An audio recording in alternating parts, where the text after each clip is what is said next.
বাবা তার 28টি কিতাবের মধ্যে যে জিনিসগুলো সবচেয়ে বেশি হাইলাইট করছেন সেই বিষয়গুলোর মধ্যে হাকিকি মেজাজের মূল বিষয় এই জিনিসকে তুলে ধরছে। কারণ মেজাজ জিনিসটাকে এতই ভাবে প্রচার করা হয়েছে যে সমাজের মধ্যে আমরা এই মেজাজিটাকে আমরা একটা মূল বিষয়বস্তু মনে করতেছি। এর গভীরে যে একটা মূল উদ্দেশ্য বা একটা লক্ষ্য আছে সেই জিনিসটা আমাদের সমাজ থেকে এক প্রকার মুছে গেছে। এখন অনুষ্ঠানগুলোই আমরা মূল সত্য মনে করতেছি। তো আমি প্রথমে পবিত্র কোরআনের একটা আয়াতের দিকে মনোযোগ দৃষ্টি আকর্ষণ করছি। মহান আল্লাহ বলছেন, কুল হুয়াল্লাহু আহাদ, কুল হুয়াল্লাহু আহাদ। রাসূলকে বলছে, রাসূল মুহাম্মদকে বলতেছেন, নবী মুহাম্মদকে না, রাসূল মুহাম্মদকে বলতে কুল হুয়াল্লাহু আহাদ, যা আপনি বলুন আল্লাহ আহাদ। এখন ওয়াহিদ কেন বললেন না, আহাদের কথা কেন বললেন? কারণ আল্লাহর তো ওয়াহিদ একটা নাম আছে, ওয়াহিদাহু লা শারীকা লাহু, এটা তো আমরা সবাই জানি। আল্লাহ ওয়াহিদ, আল্লাহ এক, তার কোনো শরীক নেই। যিনি ওয়াহিদ তার কোনো শরীক নেই। এখন এই শরীকটা কি এটা বুঝতে হবে আগে। জাত সিফাতের আলোচনার আগে যে ওয়াহিদাহু লা শারীকা লাহু, আহাদাহু লা শারীকা লাহু নাই, আছে কি ওয়াহিদাহু লা শারীকা লাহু, যিনি ওয়াহিদ তার কোনো শরীক নাই।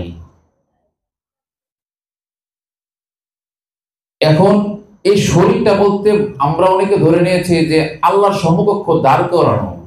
হ্যাঁ, আল্লাহর সমকক্ষ কোন অস্তিত্বকে দাঁড় করায় যদি আমরা বিশ্বাস করি বা মানি, ওইটাই শরীক। যেমন আমরা যদি আমাদের আরাধনার বিষয়বস্তুকে বা আরাধনার মূল লক্ষ্যটাকে নিজের খাহিশিয়াতকে নির্ধারণ করি, জাগতিক যে স্বপ্ন চাহিদাগুলোকে যদি আমরা নির্ধারণ করি, যেটা আমার জীবনের লক্ষ্য, আমার জীবনের লক্ষ্য ডাক্তার হবো, ইঞ্জিনিয়ার হবো, শিল্পপতি হবো, আমার লক্ষ্য 5 তলা বিল্ডিং বানাবো, আমার লক্ষ্য এই করব সেই করব, এলাকার নেতা হব, এই যে বিষয়টা, এই দুনিয়াবী লক্ষ্যটাই হচ্ছে মূলত আল্লাহর সাথে শরীক সাব্যস্ত করা। কারণ মহান রবের সাথে এইগুলোই বিরোধিতা করে বান্দাকে তার মূল লক্ষ্য থেকে বিপদগামী করে এই চাহিদাগুলো। তো যে চাহিদাগুলো আল্লাহর সাথে বান্দাকে দূরত্ব সৃষ্টি করে, প্রকৃতপক্ষে ওইগুলোই অসংখ্য ইলা। এই ইলার সাথে মনকে যারা যুক্ত রাখে সবসময়, তারাই শিরিকের মধ্যে থাকে এবং এটাই শিরিকের মূল দর্শন। আরেকটা বিষয় হচ্ছে আল্লাহর সিফাতকে তার জাত থেকে আলাদা জানার নামও শিরিক। আল্লাহর সিফাতকে তার জাত থেকে আলাদা জানার নাম শিরিক। জাত এবং সিফাত যে বিষয়টা, এটা কিন্তু কোরআনিক শব্দ না, এটা কিন্তু পার্সিয়ান শব্দ। জাত হচ্ছে মূল আদি শক্তি, জাত মূল আদি শক্তি, যার থেকে সমস্ত কিছুর বিকাশ এবং প্রকাশ। মহান রব্বুল আলামিন যখন কোনো কিছু সৃষ্টি করেন নাই, তখন তিনি স্বয়ংবরূপে বিরাজমান ছিলেন, শুধু তিনিই ছিলেন। উনি সৃষ্টি করেন নাই, কিন্তু তিনি আছেন। সেই অবস্থানটার নাম হচ্ছে ওয়াহিদ। সেই অবস্থানটার নাম ওয়াহিদ।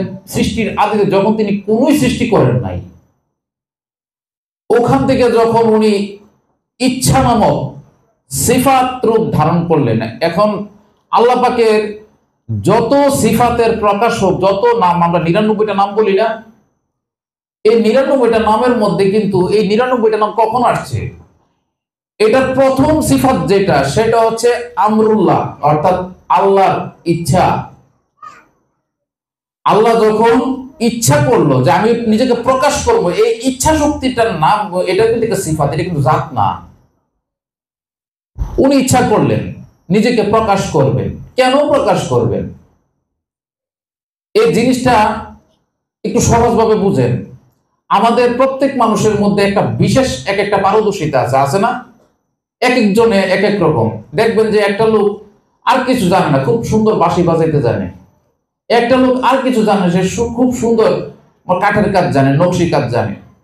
এক একজন খুব মনে করেন যে মাছ ধরতে জানে, নৌকা বানাইতে জানে, এক একজনের আলাদা আলাদা এক একটা কি দক্ষতা পারদর্শিতা থাকে। এখন যারা শিল্পমনা, বিভিন্ন ধরনের শৈল্পিক গুণ থাকে না মানুষের, যে ভালো গান গাইতে জানে সে দেখবেন যে নীরবে নিভৃতে সে গান গাইতেছে। অর্থাৎ ব্যক্তির কোন মানুষের তার নিজের ভিতরে লালিত কোনো গুণকে সে চাপা দিয়ে রাখে না, সে এটা অটোমেটিক বের হয়, সে পছন্দ করে। যে ভালো গান গাইতে পারে তাকে যদি সবার সামনে আহ্বান করা, তুমি তো খুব ভালো গান গাইতে পারে, একটা গান গাও সবার সামনে, সে খুব খুশি হয়, সে আনন্দের সাথে গান পরিবেশন করে, কারণ সে তার এই গুণের প্রকাশ করতে চায়। এই ফিতরাতটা প্রকৃতপক্ষে আল্লাহর থেকে প্রাপ্ত। আমরা আল্লাহ থেকে আমরা এই ফিতরাতের উপর আমাদের সৃষ্টি। তো আল্লাহ পাক ওনার সর্বপ্রথম সিফাত যেটা, সেটা তার ইচ্ছা। সেই ইচ্ছার থেকে উনি কি সবকিছু প্রকাশ করলেন। এখন ইচ্ছাটা কোত্থেকে জন্মায়? ইচ্ছাটা ভিতরের সামর্থ্য থেকে জন্মায় না, গুণ থেকে, সৌন্দর্য থেকে জন্মায় না। যে ব্যক্তি মনে মনে বিশ্বাস করে আমার কোনো যোগ্যতাই নেই, আমার কোনো সামর্থ্য নেই, কোনো গুণ নেই, সে কি করে? সে নিজেকে লুকাইয়া রাখে না? একটা মানুষের বৈশিষ্ট্য কিন্তু তাই। সে যখন বিশ্বাস করে যে আমার মধ্যে কোনো বিশেষত্ব নেই, তখন সে কি লুক চোখের অন্তরালে থাকতে পছন্দ করে, এটা হীনমন্যতে ভুগতে থাকে। আর যখন তার মধ্যে আত্মবিশ্বাস জাগে যে না, আমার মধ্যে একটা বিশেষ সামর্থ্য আছে, তখন সে এটাকে রিপ্রেজেন্ট করতে চায়। মহান রাব্বুল আলামিন সমস্ত গুণ বা সিফাতের মূল আধার, সৌন্দর্যের আধার, গুণাবলীর আধার, যত প্রকার গুণ, সৌন্দর্য, সামর্থ্য সব তার থেকেই বিকাশ। তাই তিনি ইচ্ছা করলেন যে আমি আমার এই সামর্থ্যকে আমি প্রকাশ করব। এই যে মূল যে আদি শক্তি, প্রকৃত পক্ষে সে অহেক শক্তি, সে অহেক শক্তির কিন্তু কোনো রূপ নাই, নিরাকার। শক্তির রূপ না, নিরাকার। কিন্তু যখন সেই শক্তি নিজেকে প্রকাশ করতে যায় সিফাত রূপে, তখন তার সাকার রূপ আসে, তখন তার সাকার রূপ আসে।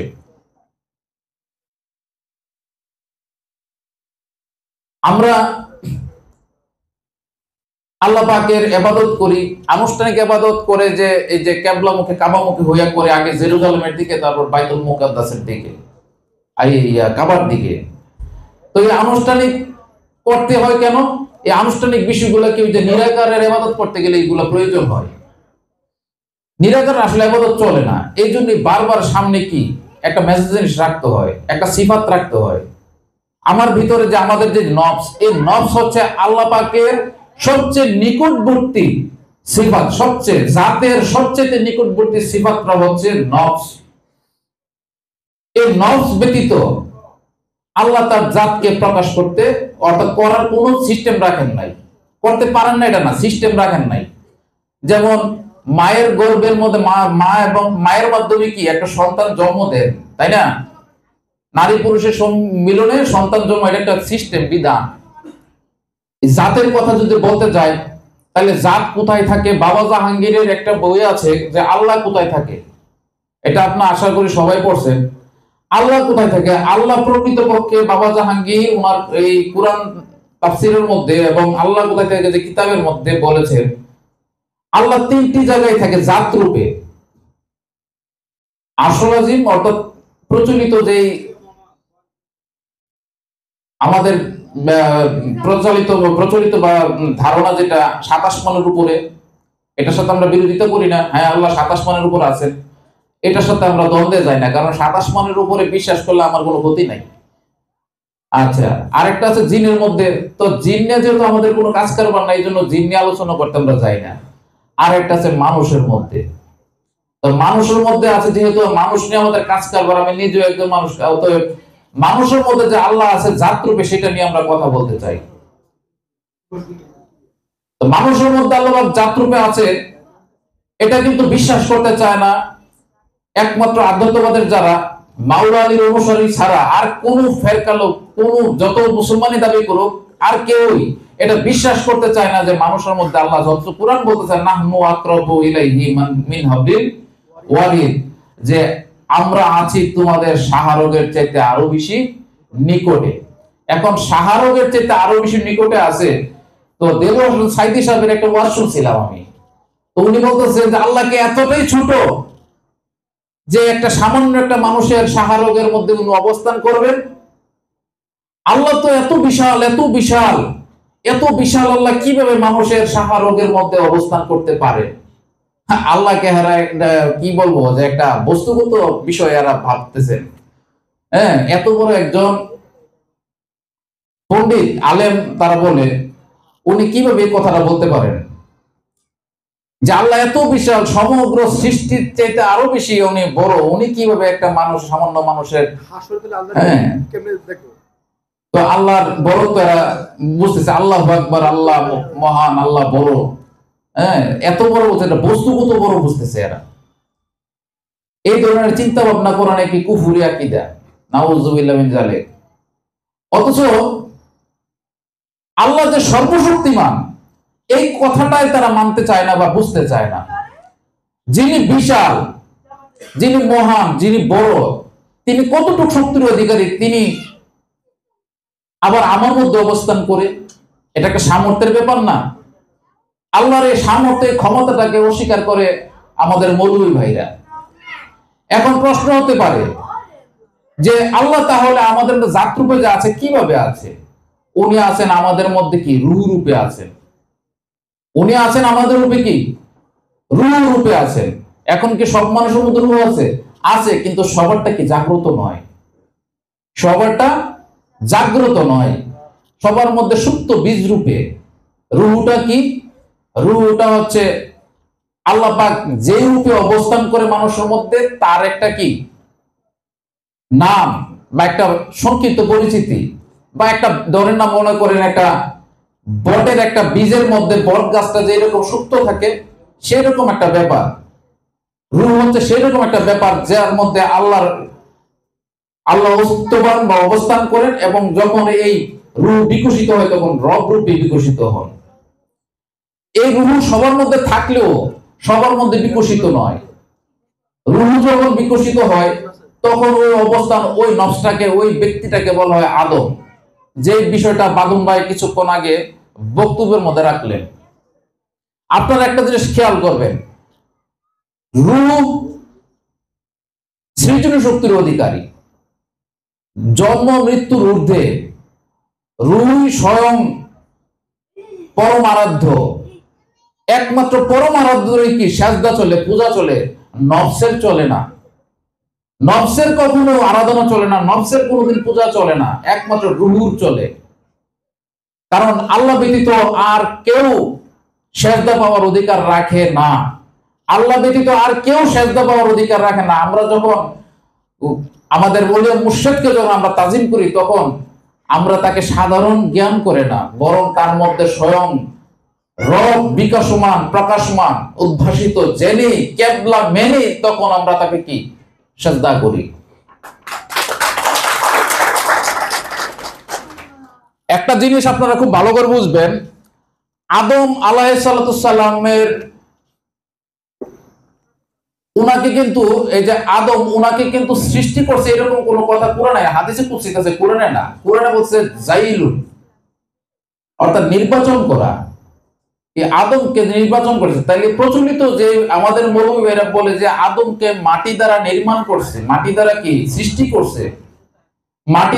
মাটি দ্বারা সৃষ্টি করার পর বেহেশতের মধ্যে রাখলো, তার মধ্যে কি করলো, ওই একটা প্রচলিত কথা কি, রূহকে এর ভিতরে ঢুকাই দিল। রূহ ভিতরে ঢুকে একদম ভয় পেয়ে গেছে, অন্ধকার। হ্যাঁ, রূহ চিল্লাতে বাইরে গেছে। আল্লাহ বলতেছে, রূহ তুই চিল্লাতে বাইরে গেলি। আল্লাহ এটার ভিতরে খুব ভয় করতেছে, অন্ধকার। নাউযুবিল্লাহ মিন যালিক। এরা রূহ সম্পর্কে কতটুকু অজ্ঞ থাকলে এরকম ডালিম কুমারের রূপকথার গল্প মানুষের মন মগজে তারা প্রবেশ করাইতে পারে, এটা বোঝা যায়। তো কোরআন কি বলতেছে? কোরআন বলছে ফাইজা সাওয়াইতুহু, যখন ফাইজা, সুতরাং যখন সাওয়াইতুহু, তাকে কমপ্লিট করলাম, পরিপূর্ণ করলাম, সুষ্ঠু করলাম, ফার্নিশড করলাম, ওয়া নাফাতু, এবং তার মধ্যে ফুৎকার করলাম, মির রুহিহি, আল্লাহ বলতেছে আমার রূহ হইতে, রূহু মির রুহিহি, আল্লাহ বলছে আমার রূহ হইতে রূহ যখন ফুৎকার করলাম, ফা কাউলু সাজিদিন, সুতরাং তোমরা তাকে সেজদা কইরো। এর আগে কিন্তু বলে নাই, এর আগে বলে নাই। যখন আদমের মধ্যে রূহ ফুৎকার করবে আল্লাহ বলছে তখন সেজদা করে। তাহলে সেজদাটা কিসের জন্য? রূহের জন্য নাকি নাকি নফসের জন্য? রূহ প্রবেশ করার পরে সেজদা বলতেছে, নফস দেওয়ার পর কিন্তু সেজদার কথা বলে নাই। তাহলে সেজদা যদি রূহ প্রবেশ করার পরেই যদি দিতে হয়, তাহলে রূহটা কে? এই রূহ স্বয়ং পরম, এই রূহ স্বয়ং পরম। এই পরম প্রত্যেক মানুষের মধ্যে আছে, কিন্তু যেটা সুপ্ত, যেটা অবিকশিত, ওই রূহ সেজদার অধিকারী নয়, অধিকারী পেতে পারে না। সেই রূহ আবৃত। আর যে রূহ বিকশিত, প্রকাশিত, ওই নফসটা হয়ে যায় কি আদম। ওই আদমকে উসুজুদু লি আদামা, সে আদমের জন্য সেজদা করো। এই সেজদা করাটা কুরআন দর্শন মোতাবেক ওয়াজিব, অস্বীকার করা কুফরি। অতএব শয়তানি দর্শন সবসময় জাতের পূজা করে সরাসরি, শয়তানি দর্শন সবসময় জাতের পূজা করে সরাসরি, নিরাকার আল্লাহর পূজা করে। আদমের দর্শন হচ্ছে মাধ্যম দ্বারা সাকার আল্লাহর পূজা, সাকার আল্লাহর ইবাদত। এই সিফাতরা রাখাই হচ্ছে নিরাকার জাতকে চেনার জন্য, বুঝার জন্য। কারণ আমরা যদি মনে করি যে এই যে মানুষ মারা যায় না, আমাদের আত্মীয় স্বজন মারা যায়, দেহটা সামনে পড়ে থাকে কিন্তু নফসটা না থাকার কারণে কি আমরা বলি যে এটা অমুকের লাশ, অমুক আর বলি না। তখন লাশটা পচতে শুরু করে খুব অল্প সময়ের মধ্যেই, আমরা 1-2 দিন রাখতে, বরফ দিয়ে রাখতে পারি না। এখন যে গরমের কাল পড়ছে, 12 ঘন্টা লাশ রাখা যাবে না, ফুলে যাবে একদম। তাহলে যে জিনিসটা ভিতর থেকে বের হয়ে যায়, বের হয়ে গেলে তার কি আমরা দেখি? আমরা দেখি না, চোখের সামনে বের হয়ে গেছে কিন্তু দেখি না। তাহলে দেহ নামক সিফাত ছাড়া নফস নামক সিফাতকে কি আমরা বুঝতে পারি না? তাহলে এই দেহটা হচ্ছে নফস নামক সিফাতের খুব নিকটবর্তী একটা পোশাক, আর নফসটা হচ্ছে রূহের সবচেয়ে নিকটবর্তী একটা পোশাক, একটা সিফাত। নফস কিন্তু সিফাত, নফস কিন্তু জাত না। নফস যদি জাত হইতো তাহলে কুত্তা বিড়ালের মধ্যে কি নফস আছে না? তাহলে কুত্তা বিড়ালের কি পূজা চলে, সেজদা চলে? সেজদা চলে না। কিছুদিন আগে আমার কাছে একজন লোক গেছিল অনেক দূর থেকে, প্রায় পার্শ্ববর্তী উপজেলা থেকে। তো যাওয়ার পরে আমাকে যে সে একটা প্রশ্ন করতেছে, ভাই সবই ঠিক আছে, ভালো লাগে, একটা জিনিস মানুষ যে সেজদা করে আপনারা যে করেন এটা সেটা। তা আমি বললাম যে মানুষকে সেজদা করা হারাম, শিরিক। যারা মানুষকে সেজদা করে তারা জাহান্নামে যাইতে হবে। তো আপনারা কি করেন? আমরা মানুষ সেজদা করি না। এটা কি কোন আপনারা মানুষ সেজদা করেন না? আমরা ওলিয়া মুর্শিদকে কেবলা বানাই, আমরা সে আল্লাহকে সেজদা করি। এখন তার মধ্যে একটা খটকা লাগছে, লোকটা অনেক প্যারাশনের মধ্যে, কারণ তার ঘরের সবাই তরিকতপন্থী কিন্তু সে একলা ওয়াহাবী। প্রায় 3 ঘন্টা সে আমার সাথে উঠতে চায় না, ভাবছে কি চলে যাইব, সন্ধ্যা হয়ে যেতেছে, উঠতে চায় না। লাস্টে বলতেছে যে ভাই অনেক কিছু প্রশ্ন ছিল মনের মধ্যে, আপনার সাথে কথা বললে এগুলা ক্লিয়ার হইলো, ভাই আরেকদিন আসবো। তো তার আলোচনাটা ছিল এরকম যে আপনারা মানুষ সেজদা করেন কেন? তাই আমি বললাম যে মানুষের মধ্যে যখন স্বয়ং আল্লাহ উদ্ভাসিত হয় রব রূপে, তখন ওই ব্যক্তির হাতটা আল্লাহর হাত হয়, তার চোখটা আল্লাহর চোখ হয়, তার জবানটা আল্লাহর জবান হয়, তার দেহটা আল্লাহর দেহে পরিণত হয়। ওই ব্যক্তিটাকে কুরআন দর্শন মোতাবেক বলে ওয়াজুল্লাহ, এবং তার পদবী হয় আদম। ওই আদমকে গুরু মানতে হয়, মুর্শিদ মানতে হয়, এবং তার কাছে আত্মসমর্পণ করতে হয়। সেই আত্মসমর্পণটা আনুষ্ঠানিক রূপটা হচ্ছে আমরা মাথা নত করে কি আমরা সেজদায় যাই অষ্টাঙ্গে, এটা হচ্ছে আনুষ্ঠানিক রূপ। এই অষ্টাঙ্গের সেজদা দিয়ে আমরা মুনাফিকিও করবার পারি, বায়াত নেই না আমরা গুরুরে সেজদা দিয়ে কিছুদিন পর মুনাফিকিও করবার পারি। কিন্তু এই আত্মসমর্পণ, এই সেজদার কথা বলে নাই ভাই। এটা হচ্ছে হৃদয়ের আত্মসমর্পণ, যেটা একবার করলে আর দ্বিতীয়বার নেওয়া যায় না। তো তাইলে বলতেছে তাইলে আপনারা এই সেজদাটা কেন করেন? ভাই এই সেজদাটা এই জন্য করি যারা সাধারণ, আমাদের পরিবার পরিজন অনেক শিশু বাচ্চা আছে, কম বয়সে আছে, কম বুঝের মানুষ আছে, যারা নতুন, অনেকের বয়স দেখে 50-60, কিন্তু সেই এই দিকে ধর্মের জগতে নতুন, আদত বুঝে না, তাদের জন্য আনুষ্ঠানিক সেজদাটা খুব প্রয়োজন, যেন তারা বুঝতে পারে। ওই যে মেজাজে সিফাত রাখতে হয়, মেজাজে সিফাত না রাখলে বিমূর্ত মূল হাকিকি যে জিনিসটা, এটা জীবন ও মন মগজে ঢুকবে না, কখনো ঢুকবে না। তখন সে বলতেছে, তাহলে কি এটাকে আমাদের ইসলাম সমর্থন করে? সমর্থন কেন করবে না? সমর্থন, উনি কিন্তু অনেকের কাছে দৌড়ছে। আর বাবা জাহাঙ্গীর দরবারে একবার আসছিলেন উনি, আইসা ওনার মাথাটা নষ্ট হয়ে গেছে, দ্বিতীয়বার মনে হয় এদিকে পাও রাখে নাই। হ্যাঁ, তো আসল কথা হচ্ছে কি, আমার গুরু ভাইরাও কিন্তু অনেক আবেগতাড়িত।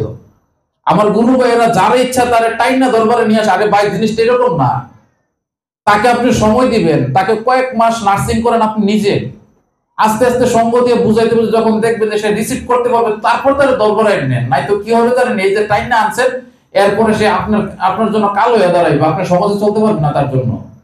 সে যে নিজে নষ্ট হবে, আরো 10টা মানুষ আপনার পিছনে খেপাইয়া তুলবো। জিনিসটা এরকম না।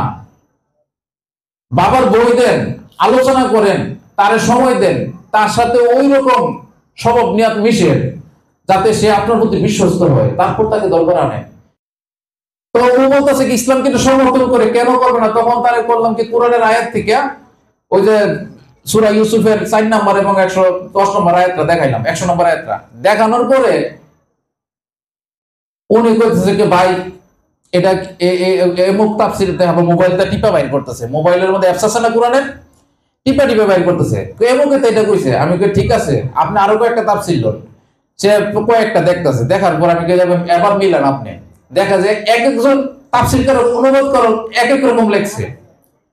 তো আমি বললাম যে এক একজন যে যে রকম বুঝছে ওই রকম লেখছে, অথবা কেউ কেউ নিজের ফেরকার সাইনবোর্ডের উপর দাঁড়ায় এসে লেখছে। এখন বাবা জাহাঙ্গীরও লেখছে, দেখেন শব্দে শব্দে লেখা, একদম শব্দে শব্দে। এখন সবটা পড়ছে, পড়ার পরে বলতেছে তো ভাই, তারা তো বলতেছে হারাম। আমি কই তারা বলুক, এটা তাদের গবেষণা, আল্লাহ তো আপনাকে বিবেক দিছে, আপনার বিবেক কি বলে? 10-15 জন মুফাসসির বা অনুবাদকের কোরআন পাশাপাশি রাখলে একজনের সাথে একজন মিল নাই। প্রত্যেকে যার যার মাইন্ডসেট অনুযায়ী, যার যার আকীদা অনুযায়ী কোরআন অনুবাদ এবং তাফসীর করছেন। এখন আল্লাহ যে আপনাকে আমাকে একটা নিরপেক্ষ বিবেক দিয়েছেন, এই আয়াতটা পাঠ করার পর আপনার বিবেক কি বলে? তখন কিন্তু ধাক্কা খাইছে একটা। ধাক্কা খাওয়ার পর তো ভাই, এখন এটা কোন প্রেক্ষিতে নাজিল হইছে, এখন এটা তাকে বুঝতে হবে। অবশ্যই কোন প্রেক্ষিতে নাজিল হইছে এটা বোঝা দরকার আছে। শানে নজুল না জানলে তো কোরআন বোঝা যায় না। আপনার কথা রাইট। তখন বুঝাইলাম, বুঝানোর পরে বলতেছে দেখেন, যার তকদিরে বিরোধিতা, সে বিরোধিতা কেমনে করে। আমি 3 ঘন্টা খালি ধৈর্য নিয়ে আসে বসে রয়েছি, দেখি সে কতটুকু বিরোধিতা করতে পারে, আমি এটা টেস্ট করার জন্য। লাস্টে বলতেছে এটা তো ইউসুফ নবীর শরীয়ত, ওনার যুগের শরীয়ত, এটা তো নবী মুহাম্মদ মুস্তাফার শরীয়তের মধ্যে, এটা তো শিরিক হারাম। আমি কি বেশ ভালো কথা, ইউসুফ নবী ইয়াকুব নবীর শরীয়তের মধ্যে যেটা শিরিক, সেটা নবী মুহাম্মদ মুস্তাফার শরীয়তের মধ্যে, ইউসুফ নবী ইয়াকুব নবীর শরীয়তে যেটা হালাল, আর এটা হয়ে গেল কি নবী মুহাম্মদ মুস্তাফার শরীয়তে শিরিক। আচ্ছা ভাই, শিরিকের দর্শনটা কি? তো ভাই আমি এত কিছু বুঝি না, এটা তখনকার বইতে ছিল, এখনকার বই তো নাই। আমি কি আচ্ছা ঠিক আছে, তা কোরআনের আয়াত যদি রহিত করতে চান, এর বিপরীতে আরেকটা আয়াত নাজিল করতে হবে, যে আয়াতটা আপডেট। তখন তার দেখাইতে পারে না, কারণ এটার বিপরীতে কোনো আয়াত নাই। ইয়াকুব নবী ইউসুফ নবীর যে সেজদার পর্বটা, এটা বিপরীতে কোনো আয়াতই নাই, দেখাইবো কি? তখন ওই যে শোনা কথা, যে একটা হাদিস খবরে ওয়াহিদ, এটার ব্রাবি সম্ভবত খবরে ওয়াহিদের এই সোহেল ইবনে আমর না কি জানি, এক যে কারবালার প্রান্তরে যে মাওলা হুসাইনের বিরুদ্ধে যুদ্ধ অবস্থান করছিল, তখন ওই হাদিসটা আমি বললাম যে হাদিস দিকে কোরআনের বাদ দেওয়া যায়? পবিত্র কোরআনের মধ্যে যতগুলো আয়াত আসছে বা পূর্ববর্তী যত নবী রাসূলের শরীয়ত থেকে বা তাদের জীবন আদর্শ থেকে যতটুকু কোরআনের মধ্যে উদ্ধৃতি দেওয়া আছে, প্রত্যেকটা জিনিস উম্মতে মুহাম্মদের জন্য নসিহত।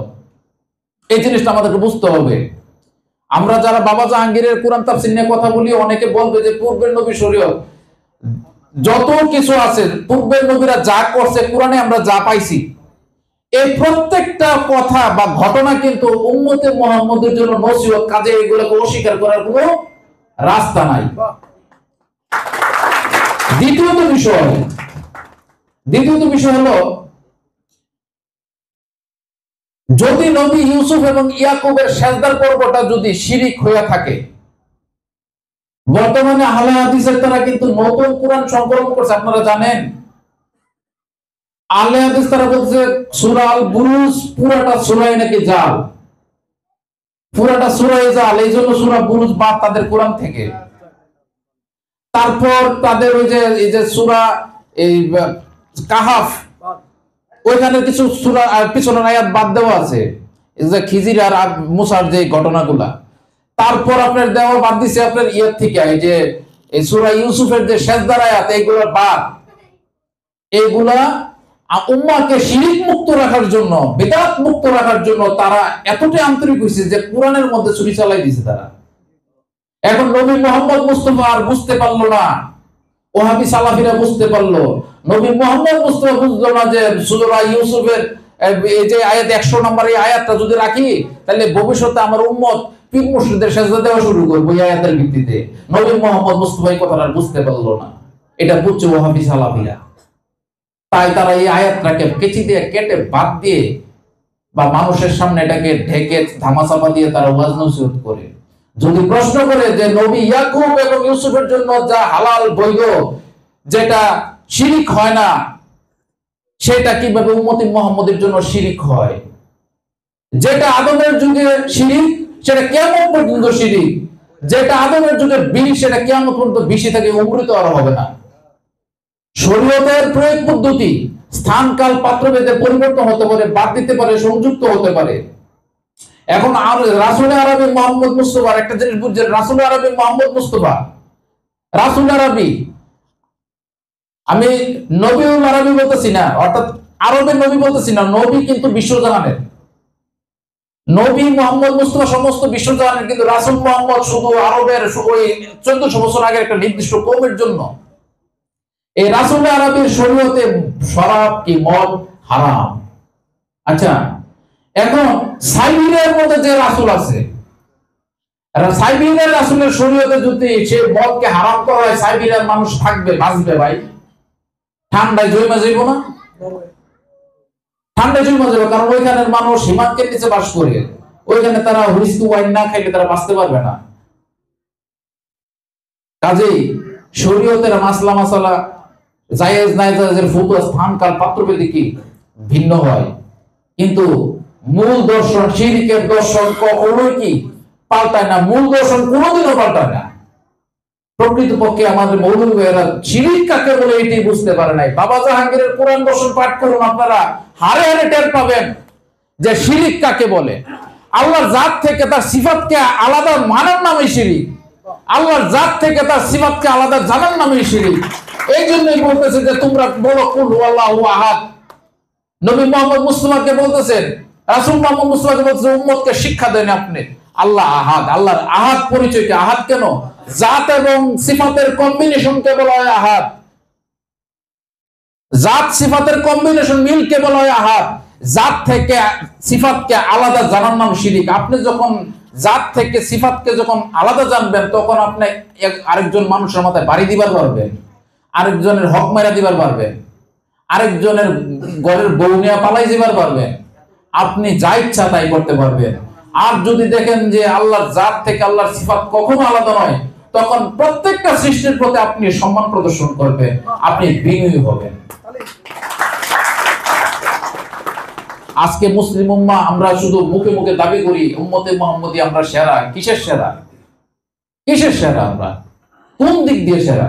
না আছে আমল আখলাকে, না আছে কোন কাজ, কোন আবিষ্কারের দিক দিয়ে কোনো কিছু, না বিজ্ঞান, কিচ্ছুর মধ্যে নাই,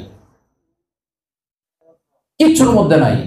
আজকে দেখেন, আজকে একটা নির্মম সত্য ঘটনা আপনাদের সামনে তুলি। মাওলানা আলী আলাইহিস সালামের আব্বা জান, যাকে আমরা আবু তালিব নামে চিনি, তার প্রকৃত নাম হযরত ইমরান আলাইহিস সালাতু ওয়াস সালাম, মাওলা আলীর আব্বাজান, যাকে একমাত্র সুফি দর্শনের লোক ব্যতীত সবাই যাকে কাফের হিসাবে আগে ফতোয়া মেরে দিয়েছে। কি সুন্দর গাল গল্প! কি বলছে যে নবীজি বারবার ওনাকে অনুরোধ করেছে, উনি কলেমা পাঠ করেন নাই। হায়রে কলেমা! লা ইলাহা ইল্লাল্লাহ মুহাম্মাদুর রাসূলুল্লাহ এটা পাঠ করলে মুসলমান। আমার এক স্যার ছিলেন, উনি ইসলামিক স্টাডিজে অনার্স মাস্টার্স করা, ওনার নাম ছিল বিজয় চন্দ্র সাহা, একজন সনাতনবাদী। উনি ইসলামিক স্টাডিজ নিয়ে লেখাপড়া করছেন। উনি আমাদেরকে ইসলাম শিক্ষা পড়াইতেন প্রাইমারিতে, হেডমাস্টার ছিলেন উনি। এখন উনি কতবার আমাদেরকে এই কলেমা পাঠ করা শিখাইছেন। উনি মুসলমান হয়ে গেছেন। তো এই কলেমা পাঠ করলে মুসলমান হয়ে যায়। আর এই কলেমা পাঠ করলে গরু খাওয়ার লাইসেন্স পাওয়া যায়, ঠিক না? কলেমা পড়তে গরু খাওয়ার লাইসেন্স পাওয়া যায়, একসাথে মিলে গরু খাওয়া যাবে। মুসলমানিক তো ভিন্ন জিনিস। তো মাওলা আলীর পিতা হযরত আবু তালিব উরফে ইমরান আলাইহিস সালাতু সালামকে তারা কি কাফের বলতো। তো নবীজি তখন বয়স ছোট, 10-12 বছরের মতন হবে।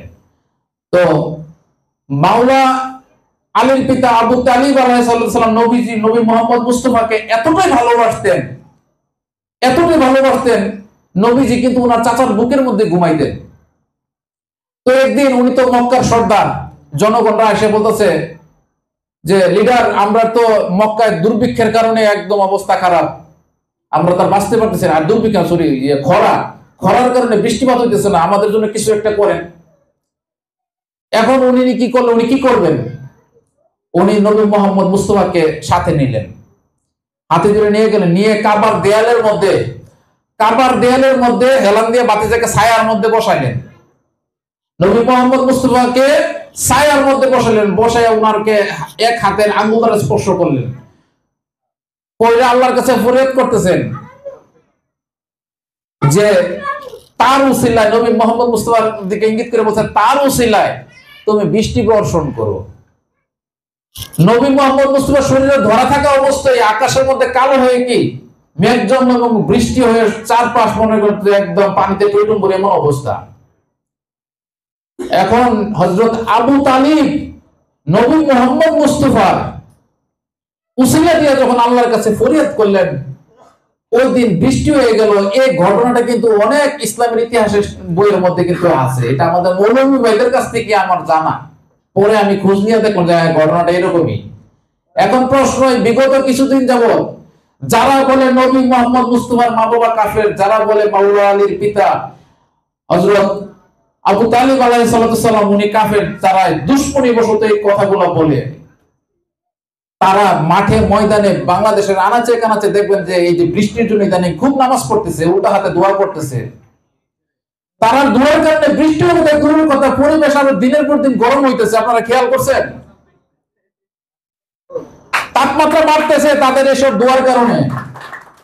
এসব গুস্তাখের রাসূল, বেয়াদবের রাসূল, দুশমনের রাসূল, এরা যদি আরো কিছু করে, এদের দোয়ায় আল্লাহ কখনো কোনোদিন তার সিদ্ধান্ত পরিবর্তন করবে না। কারণ আমরা এত স্বেচ্ছাচারী জাতি, আমাদের স্বেচ্ছাচারিতার কারণে আজকে সারা বিশ্বব্যাপী এই ধরনের আযাব মহামারী, আমরা কি তার ফল ভোগ করবো না?